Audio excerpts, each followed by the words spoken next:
Assalamualaikum warahmatullahi wabarakatuh. Yang saya hormati para panitia pelaksana acara pada hari ini dan juga seluruh aktivitas akademika IAIN Al-Amiri dan para hadirin sekalian yang saya muliakan. Pertama-tama kita panjatkan puji dan syukur kehadirat Allah Subhanahu wa taala yang telah memberikan kesehatan dan kesempatan pada kita untuk hadir di sini, dan juga kepada junjungan kita Nabi besar Muhammad SAW yang telah membawa kita dari alam kebodohan ke alam yang penuh dengan ilmu pengetahuan sekarang ini. Dan untuk mempersingkat waktu, mungkin waktunya sangat sempit sekali. Kita sudah ikut seminar ini dari jam 9 tadi dan sampai sekarang belum ada break sama sekali. Mungkin para peserta juga sudah ada yang lelah atau bosan dan sebagainya. Mudah-mudahan paparan saya tidak panjang lebar, tapi sebelumnya saya awali dulu dengan ucapan terima kasih kepada adik saya Iliza Sa'duddin Jamal, Hajjah Iliza Sa'duddin Jamal, yang tadi sudah mengatakan saya ganteng pada hari ini. Dan saya tentu tidak heran dan tidak perlu mengatakan Ibu Hajjah Iliza, adik saya ini cantik atau tidak. Semua orang pasti punya pendapat yang sama. Dan sebenarnya tidak perlu heran kalau Iliza ini cantik, karena seluruh wanita Aceh terkenal itu cantik. Ya, di Indonesia kalau kita ke Jawa atau ke daerah lain ketemu seorang pria Aceh seperti saya, pria daerah lain akan mengatakan enak ya jadi laki-laki Aceh, ceweknya cantik-cantik katanya. Jadi wajar kalau di sini ibu-ibu, kakak, adik-adik semua yang hadir pada hari ini kelihatan cantik-cantik semua, dan juga laki-lakinya semua tampan dan gagah, itu dari dulu semua tampan. Tentunya jadi berdua aja itu luar biasa gagah dan cantik-cantik semua. Oke, jadi itu kita terima kasih saya untuk adik saya Eliza, dan mungkin para hadirin sekalian yang hadir hari ini sudah, saya harapkan sudah memegang makalah yang telah saya siapkan dan saya buat khusus untuk acara ini. Saya harapkan semua sudah memiliki, jadi tentunya saya tidak perlu lagi baca dari halaman pertama sampai halaman terakhir secara satu persatu. Kalau memang bapak-bapak, ibu-ibu, adik-adik dan abang-abang sekalian semua punya perhatian bagaimana tentang visi dan misi saya dan wakil saya Pak Teguh Alamsah yang juga hadir pada hari ini bersama kita, silakan dibaca visi dan misi kami, kemudian juga poin-poin yang akan kami laksanakan untuk Kota Banda Aceh.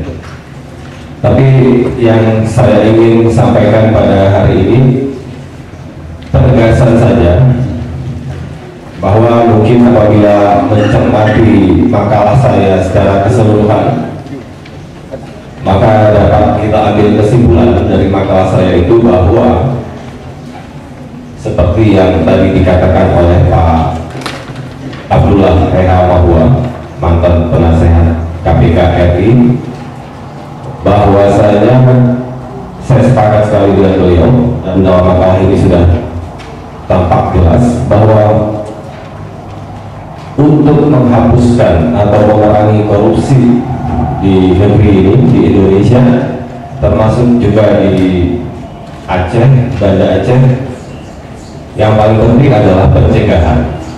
Tadi beliau mengatakan demikian, bukan penindakan, tapi adalah pencegahan. Tadi Pak Abdullah Heramawo mengatakan penjara tidak cukup apabila semua koruptor ditangkap. Dan saya sebelum bertemu Pak Abdullah pada hari ini juga telah mencantumkan di dalam makalah saya bahwa itu di halaman yang berjudul korupsi dalam pemerintahan itu tersebut jelas sekitar 60 sampai 70% pegawai negeri sipil di Indonesia melakukan korupsi.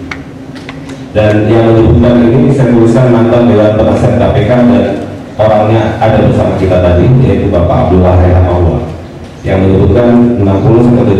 PNS melakukan korupsi. Jumlah PNS sampai hari ini di Indonesia seingat saya ada sekitar 4,7 juta jiwa.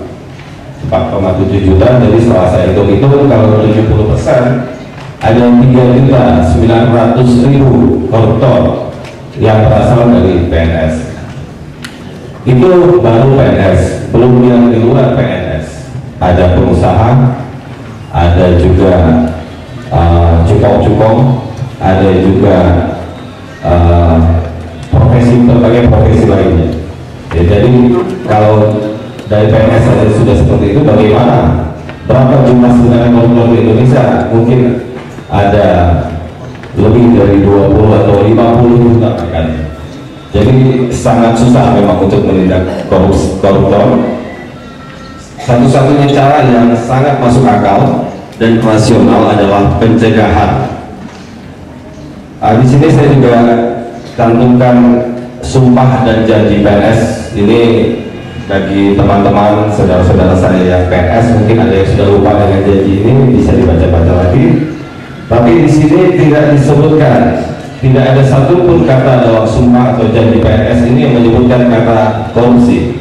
Artinya tidak ada kata-kata di sini saya tidak akan melakukan korupsi, kolusi atau nepotisme. Dan di sini masih ada kata sumpah garis miring janji. Jadi bisa saja mulutnya berkata sumpah tapi dalam hatinya janji aja lah. Sumpah dengan janji sedikit beda ya. Jadi seharusnya kenapa tidak sumpah saja gitu, kata janji dihapus. Kemudian di sini agak tidak berbunyi keberpihakan kepada rakyat, tapi keberpihakan PNS memang semata-mata kepada negara. Di sini bahkan ada kata-kata saya bersumpah akan memegang rahasia sesuatu yang menurut sifatnya atau menurut perintah harus saya rahasiakan. Itu dalam sumpah PNS. Saya akan setia dan taat sepenuhnya kepada Pancasila, Undang-Undang Dasar 45, negara dan pemerintah. Saya berharap suatu saat akan ada amandemen untuk undang-undang atau perubahan peraturan pemerintah nomor 21 tahun 75 ini agar bunyi sumpah atau janji PNS ini bisa lebih punya keberpihakan kepada rakyat, bisa lebih tegas mengatakan saya bersumpah sebagai pegawai negeri sipil, saya tidak akan melakukan tindakan korupsi, tidak akan menerima pungli, kalau perlu tidak akan menerima suap, hadiah dan sebagainya. Untuk lebih mempertegas supaya negara kita ini terbebas dari korupsi. Kemudian di halaman-halaman berikutnya itu ada rumusan korupsi berdasarkan Undang-Undang Nomor 20 Tahun 2001, di mana saya kutip dari buku 1 KPK. Ada pasal 5, pasal 8, pasal 9 dan sampai pasal 12. Di sini jelas kita sama-sama tahu apa yang sering kita dengar.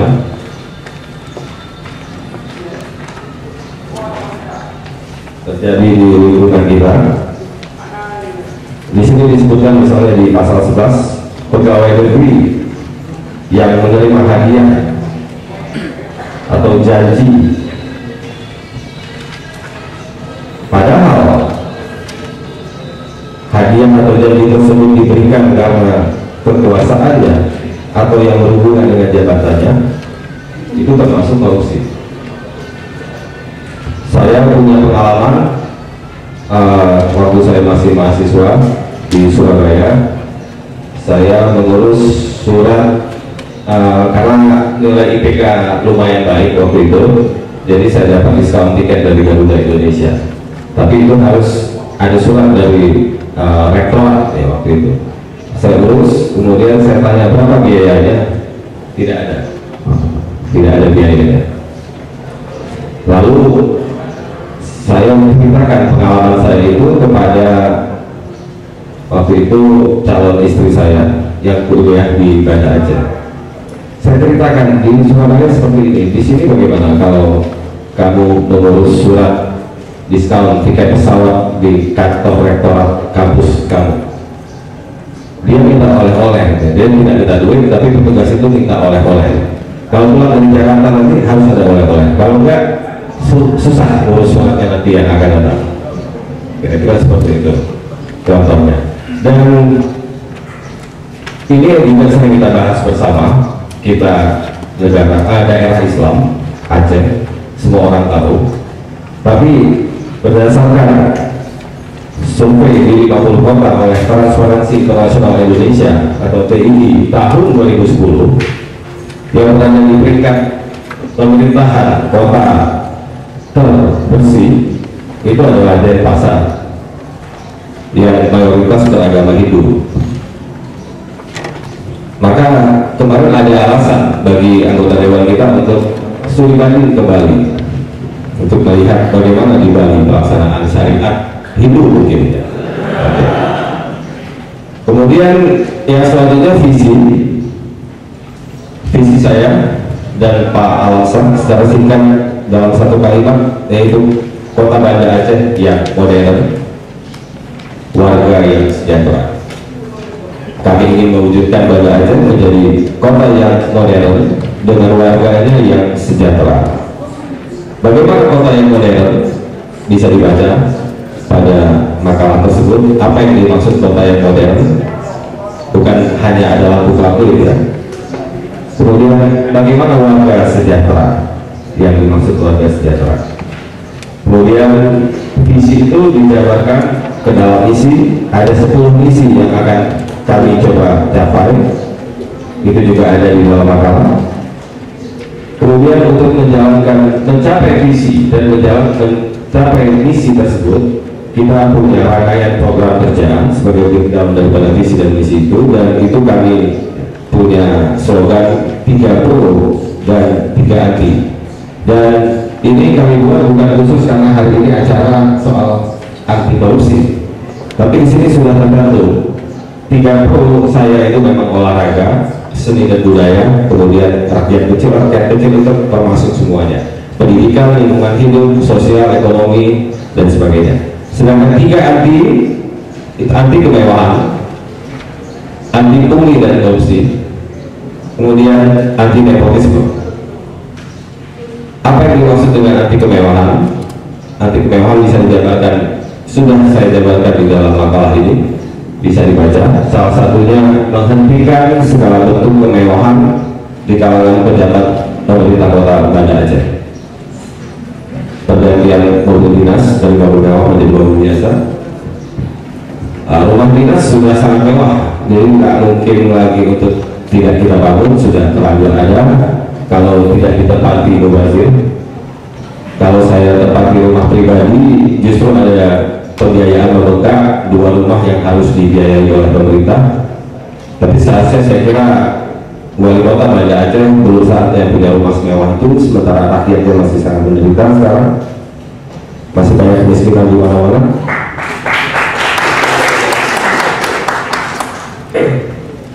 Kemudian anti kemewahan yang lain adalah, mudah-mudahan ini bisa, siapapun yang terpilih nanti menjadi wali kota Banda Aceh demi kemajuan kota kita, bukan hanya saya, mudah-mudahan adik saya Eliza, abang saya Mawardi, abang saya Aminullah, dan sebagainya yang lain, Pak Zulmadika. Mudah-mudahan kalau terpilih menjadi wali kota, jangan gunakan tiket eksekutif atau kelas bisnis untuk naik pesawat.